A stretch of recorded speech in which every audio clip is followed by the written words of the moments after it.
you Billy Bridger? Says on my pad here, criminal use of explosives, assault, attempted armed robbery, arson, attempted armed robbery. Did you try and rob the same bank 3 times? No. Oh, yes, you did. Because you're Billy Bridger. You are the son of big, bad, horrible Arthur Bridger. I'm Arthur fucking Bridger. Give me the fucking money. Now that's your dad, isn't it? So how comes he didn't get sent down with you then? Started all them jobs on your own. Oh, yeah? I've got a little deal for you. I'm putting together a unit. You're gonna fucking love it. It's right up your street, your sort of thing. And it's got to be better than being in there.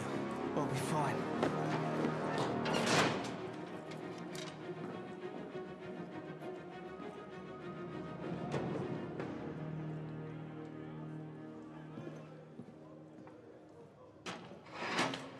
What sort of unit? Tell me, Bridger, do you like the seaside?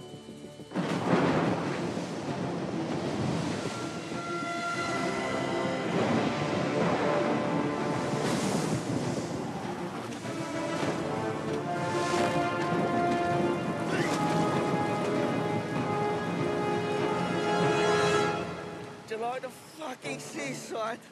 Teams of 2, move! Oi! I'm sick!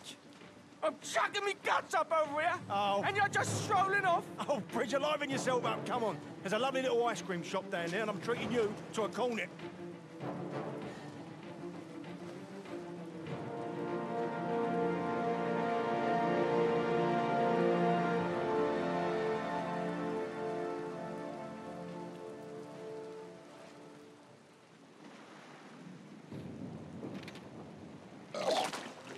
Hello Warfighters, Warriors Hell. Welcome to the first episode of Battlefield 5. We're playing through the single player campaign. We're going to take a look at some of the history behind what you are seeing. Now there's a lot of things that are kind of iffy about some of the history, and just at the very beginning we see, I think, what's going to set the tone for some of the other episodes that we're going to see later on, particularly the fact that we have to correct a lot of things. In the very first cutscene, you see that Mason is going to jails to recruit Bridger because of his skills with explosives. This is not exactly true. The first war story follows some guys in the Special Boat Service, which during World War II, there was a lot, and we're going to go into this in another episode, there was a lot that was done to really define Special Forces as we see them today. The Special Boat Service is one group, you have the Commandos, you have the SAS, for the British, really paving the way for Special Forces as we know them today. So that's kind of why it's really interesting, and I have no idea why they decided to go with let's recruit somebody out of prison route, because a lot of the members of the Special Boat Service at this time were recruited from some of the other areas of the British military, particularly the Royal Marines. So the Royal Marines, a very elite group in and of itself. You know, members volunteer for the Special Boat Service with a very maritime focus, of course, with this particular group as well. Just hones in their skills even more. So I think that's one of the things, as I mentioned, that'll kind of define what we're going to be seeing for the rest of this. The Special Boat Service, there's a lot of things as we kind of go over this video and talk about some stuff with the Special Boat Service. It is, and I'll call them SBS from here on out just because that's a little bit easier than saying Special Boat Service.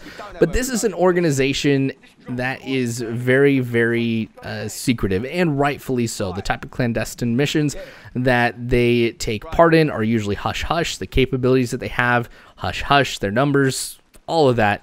You're not going to find too much information about them. But we're, of course, going to try to do our best to talk about some of the things that we do know about the Special Boat Service. We'll talk about their origins, a kind of cool story about how they came to be, because that's one of the things that you just can't skip over once you kind of know them. And then we'll kind of look at some information that we do have about them to kind of share with you how they've evolved from 1940 to today. There's a lot of cool stuff, of course, about this group, and I will share with you what I know. Hopefully at the end of this video you become a little bit more aware of the SBS and some of the things that they're doing. But I'm going to go ahead and cut it right here. We've got a cutscene coming up. I don't want you to miss it, so I will hop back in just a little bit.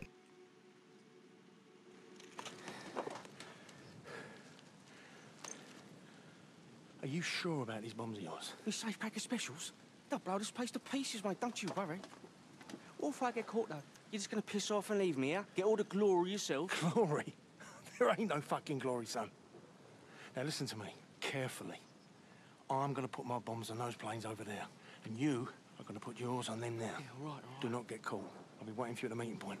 I'm on it. All right, so before I get into the meat of this video and talk about some of the history behind the Special Boat Service, things like that, I really want to make one disclaimer because I just feel like I'm going to mess up on this, and I would rather tell this to you guys now rather than getting the comment section saying, hey, you messed this up. The SBS has been known as a few different things over the years. For example, when they first start out, they're known as the Folboat Troops, then they become the Special Boat Section, then the Special Boat Squadron. We know them as the Special Boat Service. I'm going to try as hard as I can to say SBS, but please keep in mind that I may say the full name. I may get it wrong for the particular time period that I'm talking about. Please don't hate me. You can imagine this is not an easy thing to kind of keep together, but there's a lot of cool things that I read about these guys in preparation for this video. I did an ARMA video, I think a couple of years ago now, called like SBS Rescue or Special Boat Service Rescue, something like that. And it was very early on in the ARMA mission making days, but I felt like I did a pretty good job kind of showing what this particular unit is capable of. These guys are absolutely elite. They have such an amazing history of excellence, and it starts from the very beginning. The motto for SBS right now is something that I think you could just go to its inception and say that it was its motto from day one. That motto is by strength and guile. So let's talk about, since I've kind of been foreshadowing here, I think is the best way to put it, how awesome of a story this is. Let's talk about the inception of the SBS and how they came to be. So there's a man named Roger Courtney. He was a British commando. He was an officer in the commandos, and he had this idea with all the experience that he had for another way for their forces to kind of continue to be elite, have an edge over the enemy, and that was the use of foldable kayaks. He wanted a brigade of individuals to be experts in amphibious type of special forces and to enter battle, I guess, or perform recon from foldable kayaks. It sounds a little ridiculous, and I'll admit I can understand why. A foldable kayak is not the type of war machine that really instills fear and epicness, but it definitely has value. There's a lot of people who didn't think that this was a good idea, so I don't blame you if you're one of those people. Two individuals who rejected the idea outright was Admiral of the Fleet Sir Roger Keyes and Admiral Theodore Hallett, who was in charge of the Combined Training Center. Once they rejected this idea, and others did too, Roger Courtney took it on himself to prove them wrong and to show the type of potential a force like this would have with just something as simple as using a kayak. So what he did was there was a landing ship that was anchored not that far away from where he was. What he decided to do was to see if he could get away with something absolutely crazy. So he paddled up to the ship, got onto the ship, was able to steal a deck gun cover and write his name in the on the cabin door of the ship's captain, completely undetected. Now, I don't know, completely undetected, I don't know if that's necessarily right. I can imagine somebody must have seen him, but didn't give him a second thought, because here's this guy walking up on, maybe on the deck of the ship, walking down the hall in a British uniform. Just nod your head and walk right on past. It's not like anybody had ever done something like this before, and it kind of wasn't on their mind to question this. But he was able to get back off the ship, get back to shore, again, completely undetected. What he does when he gets to shore is he shows a group of high-ranking Royal Navy officers the deck gun cover that he stole, and also told the story of what he did. This information was verified as they were able to see his name carved in the door, and the ship was missing a deck gun cover off of one of its guns. And so in keeping with the highest traditions of the Royal Navy, what we see here is Roger Courtney is promoted to captain and is given charge of 12 men. This is what becomes known in July 1940 as the Folboat Troop. Later on, early 1941 rolls around. They do get their name changed to number 1 Special Boat Section. So this is where we see the SBS, as we know them, actually be formed.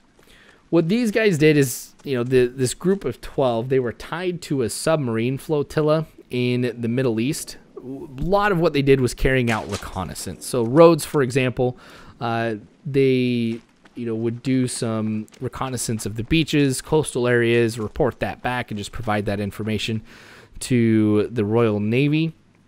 They also helped out evacuate some troops who had been left behind in Crete, and they did conduct some small-scale raids. Now, what you're seeing right here, where you have, I was about to say 4 people, but you know what I just realized? You come into this mission with 4 people, but you never see the other 2 the entire war story. At least I genuinely don't recall seeing the other 2. So yeah, 2 people against an entire airfield is completely crazy. But this is a video game, so I'll let it go. Anyway, so they would conduct some small-scale raids, but there was one thing that they did, which I believe this war story is somewhat, or I guess loosely based off of. It was this operation which was called Operation Anglo. It took place in 1942, and it was a raid on 2 airfields on the island of Rhodes. Now, they destroyed 3 aircraft, they destroyed a fuel dump, and a number of buildings, but 10 members of the Special Boat Service, or I should say 8 members of the Special Boat Service go in, with 4 Greeks. 10 of them are captured. The 2 that end up surviving really are kind of surviving in hiding for 4 days before a submarine is able to come pick them up. So the Special Boat Service, having a number of their forces captured, really kind of ceases to exist. What happens is, after Operation Anglo, the SBS is absorbed into the SAS.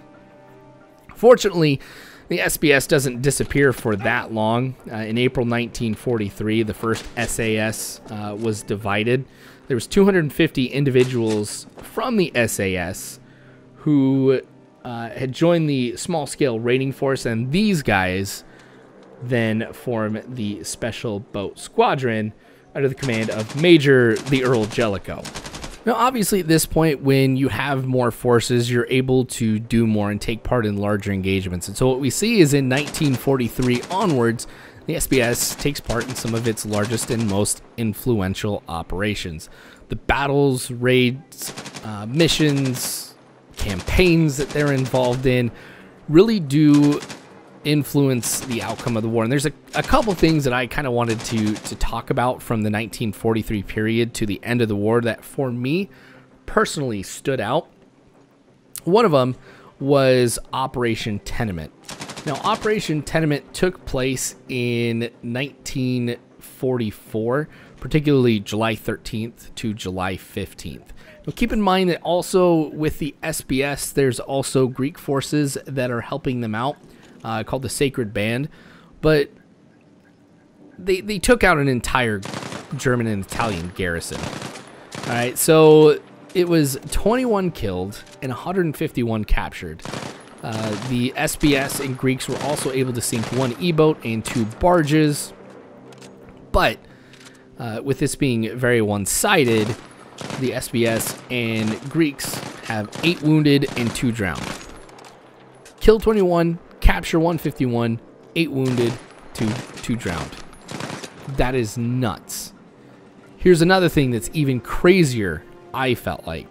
It talked about the effectiveness of the SBS, and it says that they were so effective that by 1944, the 200 to 300 men of the SBS were holding down 6 German divisions. Now, you look at something like Operation Tenement, you can obviously point to statistics like 21 killed, 151 captured to really show the success. You can't do that as easily with holding down 6 German divisions, but holy crap, that in and of itself should be a statement. 200 to 300 men hold down 6 German divisions. Those 6 German divisions could have been, you know, anywhere else and could have been a major factor and really changed the way or extended out certain campaigns, like maybe even on the European front. For example, if they had been there, who knows how they could have slowed down the Allies. But anyway, that's just nuts, in my opinion. I had to share that one with you because it still blows me away. Now, the SBS does take part in some engagements in other parts of the world as well. For example, they do help out in the Pacific with the Burma campaign. They also do some stuff in North Africa, in addition to what we had been reading about, you know, like Crete and other places around there. So the war ends. SBS had done a lot. 1946, though, the SBS is disbanded. Doesn't matter if you were Commando originally or SAS or what, but the title of SBS was adopted by the Royal Marines at that point. So things change. We still have a lineage, though, that we can end up following, and even after World War II, we see the SBS being very active. For example, they took part in the Korean War, performing operations along the North Korean coast. They end up helping out in a lot of instances in the Middle East. For example, 1952, combat readiness in Egypt in case there was a revolution. SBS was also put on alert during the Suez Crisis of 1956, coup in Libya in 1959. We don't see any action during those particular events, but it shows that they're kind of on the mind of British leadership.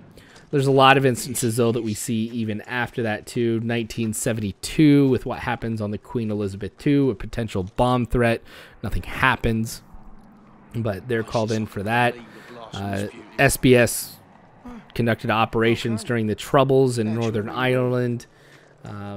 They also, of course, did a lot during the Falkland Islands as well. They were deployed to South Georgia, for example. So there's a lot of things, obviously, you can take a look at that they did during the time after the war. Hold on, we got a cutscene.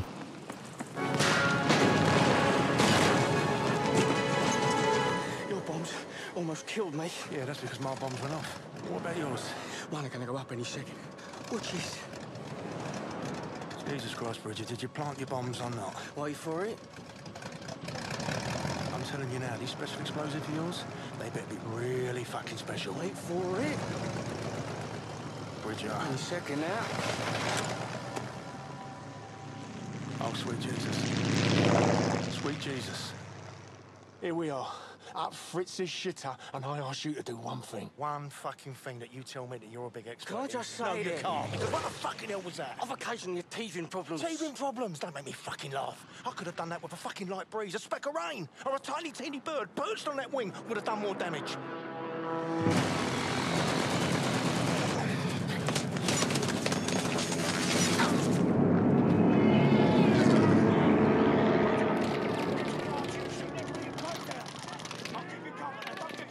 We've looked a lot at the SBS from a historical perspective, but even in more modern times, you can see that the SBS plays a critical role in the overall Special Forces strategy of the United Kingdom. In 1987, we see a major restructure of the SBS. They're renamed to the Special Boat Service at this point, so now we can say Special Boat Service the entire time and be completely okay.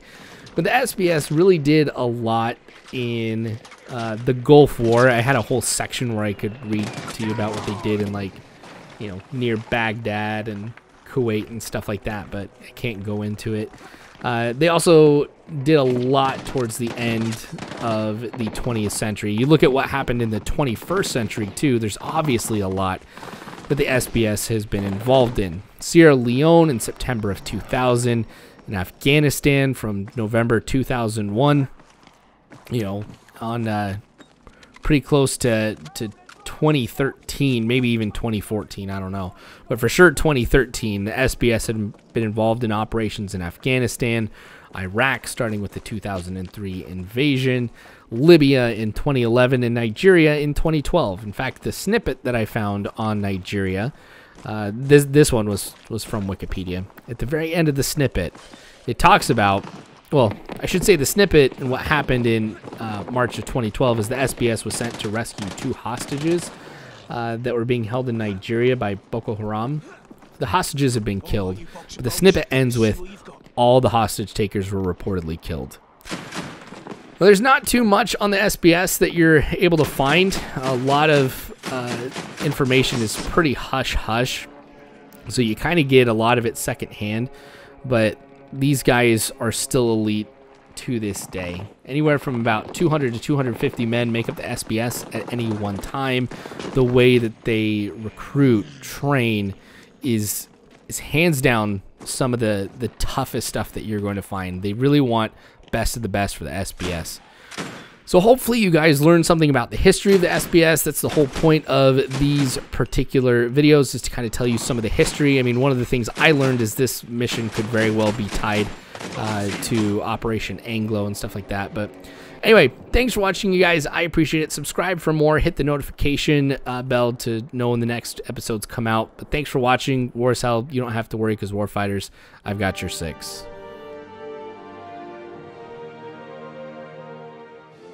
Jesus Christ, Bridget, that was incredible. Thanks, yeah, you're welcome. You're a fucking disaster. Me?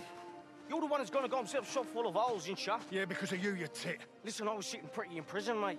I was not bothering nobody and not getting shot at till you come along. This is your fucking fault. Listen to me. You took the fucking deal. You want to start paying it off your end? Then you need to fucking liven yourself up, boy. Do you understand me? Halt! Beside dir!